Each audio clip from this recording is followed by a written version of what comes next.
भरोसा तो मोदी जी का है, भरोसा विकास का है, भरोसा भारतीय जनता पार्टी का बूथ स्तर पर मजबूत संगठन है। राम जी की कृपा, कृष्ण जी की कृपा, शिव जी की कृपा तो भाजपा पर है ही, लेकिन भरोसा जनता की सेवा के बल पर है। और इस बार के चुनाव में उत्तर भारत हो चाहे दक्षिण भारत हो, पूर्वी भारत हो चाहे पश्चिमी भारत हो, चारों तरफ कमल चल रहा है। और दावा 2014 में जब हमने किया था कि हम 272 प्लस जीत करके केंद्र में पूर्ण बहुमत लाएंगे, तो 283 जीते थे। 2017 में उत्तर प्रदेश विधानसभा चुनाव में 300 पार का नारा दिए थे, 325 जीते थे। 2019 में सपा बसपा, उस समय राष्ट्रीय लोक दल हमारे गठबंधन का हिस्सा नहीं था, तो राष्ट्रीय लोक दल भी भारतीय जनता पार्टी गठबंधन का साथी है, दल है। और उनके गठबंधन के बाद भी उत्तर प्रदेश में गाजियाबाद से 64 लोकसभा सीटें, अब तो 66 है, रामपुर और आजमगढ़ भी जीत चुके हैं। 2022 में सपा अहंकार पूर्ण दावे कर रही थी, लेकिन फिर भी भारतीय जनता पार्टी गठबंधन ने शानदार विजय प्राप्त की, सरकार बनाई।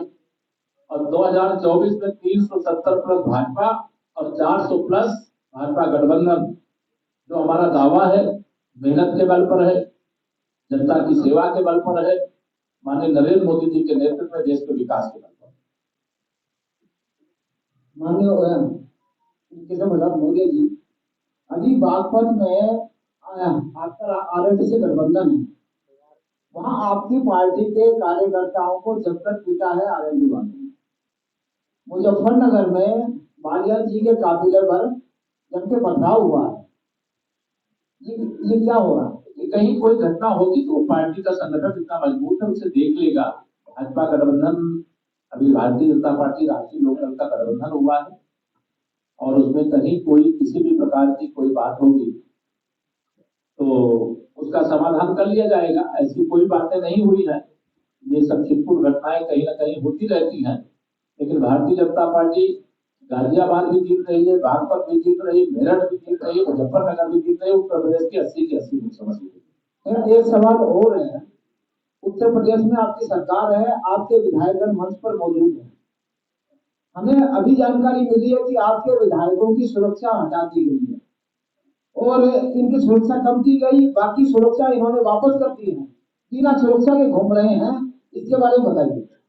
उसमें बताने की जरूरत नहीं है, वो सरकार भारतीय जनता पार्टी की है, माननीय विधायक सुरक्षा प्राप्त करने के अधिकारी हैं, और जिनकी भी सुरक्षा है वो सुरक्षा उनको उपलब्ध होगी, कोई कमी होगी तो उसको दिखा।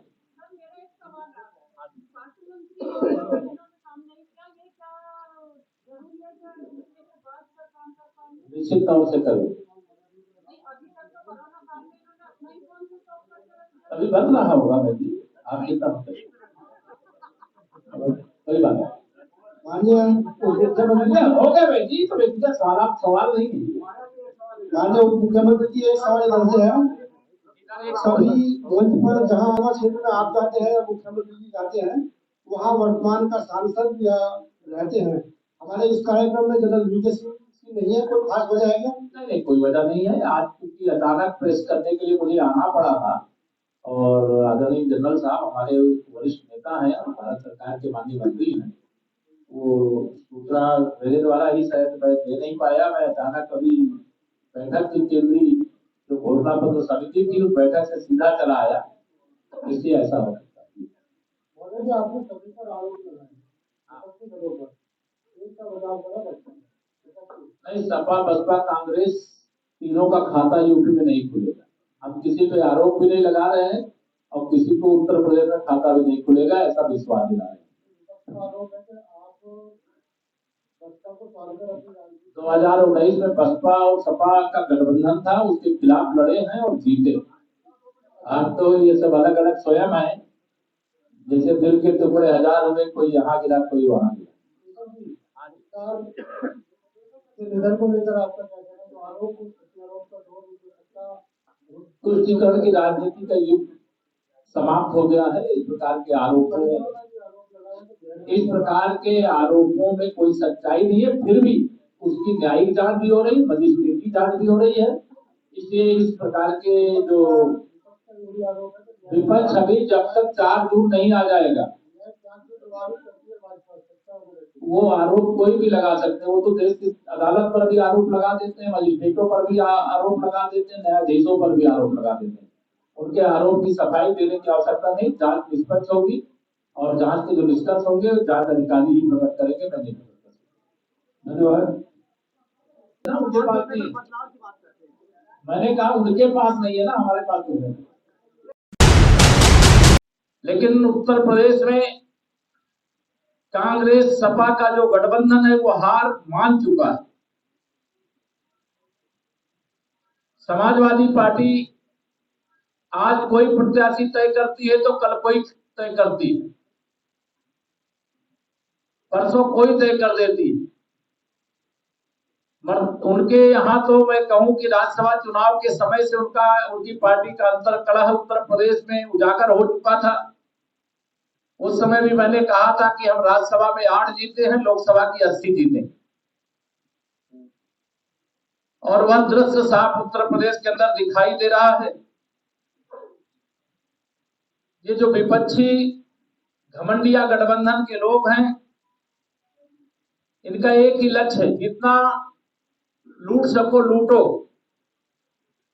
हर दिन एक नया झूठ बोलो, प्रधानमंत्री माननीय नरेंद्र मोदी जी को गाली दो, देश को बदनाम करो, हिंदू धर्म को गाली दो, जम के घोटाले करो और जांच ना हो, और जांच एजेंसियां अगर नोटिस जारी करे तो उसे इग्नोर करो, कार्रवाई हो तो कोर्ट पहुंचो, कोर्ट भी फटकार लगाए तो कोर्ट के बाहर आकर के विक्टिम कार्ड खेलो, उल्टी सीधी बयानबाजी करो। देश भर के लोकतंत्र, जो दुनिया का सबसे मजबूत लोकतंत्र है, उस लोकतंत्र को खतरे में बताओ, जनता को गुमराह करो, सारे चोर इकट्ठे हो जाओ, जोर जोर से छाती पीट पीट करके जो ये चिल्लाते हैं भ्रष्टाचार बचाओ, भ्रष्टाचारियों को बचाओ, इन भ्रष्टाचार के दलदल में डूबे हुए दलों और उनके नेताओं को ये पता होना चाहिए कि देश के प्रधानमंत्री जी ने कहा है, न भ्रष्टाचार करूंगा न भ्रष्टाचार करने दूंगा, और जिन लोगों ने भी भ्रष्टाचार किया है उसकी जांच कराएंगे, और जो दोषी मिलेंगे उनके खिलाफ कड़ी से कड़ी कार्रवाई होगी। जांच एजेंसियां स्वतंत्र हैं और वह अपने हिसाब से संपूर्ण कार्रवाई को कर रही हैं। सरकार किसी जांच एजेंसी पर को कोई किसी प्रकार का हस्तक्षेप नहीं करती है।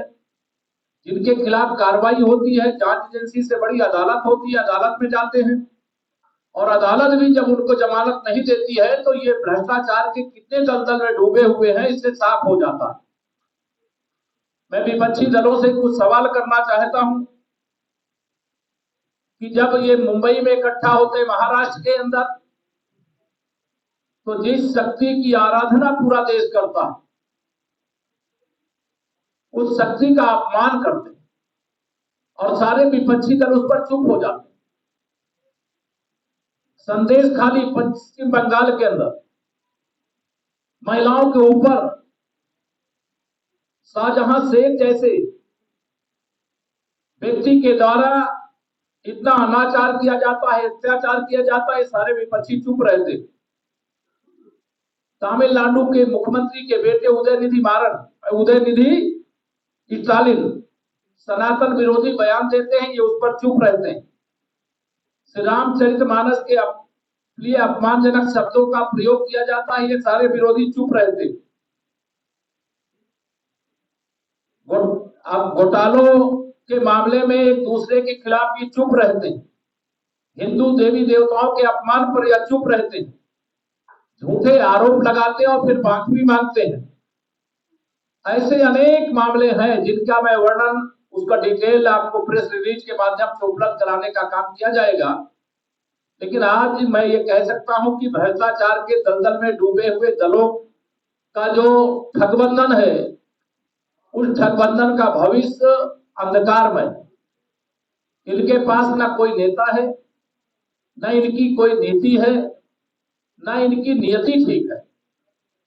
2024 तो माननीय नरेंद्र मोदी जी के नेतृत्व में भारतीय जनता पार्टी और गठबंधन हमारा जीतने जा रहा है, लेकिन 2047 तक जब आजादी का शताब्दी वर्ष देश मनाएगा, उस समय तक भारतीय जनता पार्टी का कमल देश और प्रदेश में खिला रहेगा। यह सारे लोगों का जो प्रधानमंत्री बनने का स्वप्न है वह साकार होता दिखाई, विरोधियों का दिखाई देता नहीं। इनका सबका अपने भाषा पर संयम नहीं है।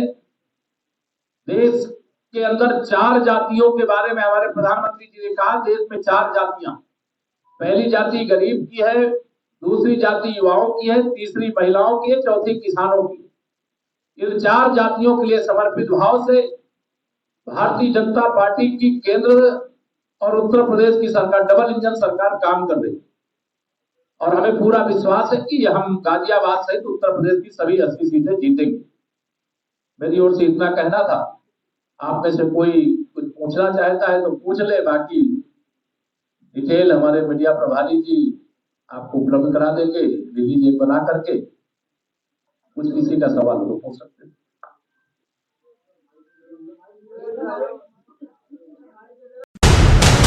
देश और दुनिया की खबरों से अपडेट रहने के लिए आप अभी तक न्यूज चैनल को सब्सक्राइब करना ना भूलें और साथ ही हर न्यूज का नोटिफिकेशन पाने के लिए बेल आइकन को भी दबाएं।